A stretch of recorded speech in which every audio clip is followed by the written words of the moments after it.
nangunguya mo na yung words, hindi na masyadong maintindihan? Kinakabahan po.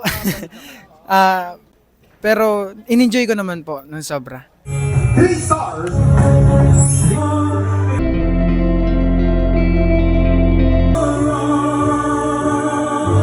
Meron din time na bumibirit po kayo, tapos medyo nandito yung mic, nakatilt din ganyan, and then nakatilt din ganyan. So, malayo siya, instead na ganyan kalinaw, nagiging ganyan yung sunod. Ayos lang po. Medyo, syempre, hindi mawawala yung kabahan ka. Tapos, sobrang in-enjoy ko lang din naman po yung moment.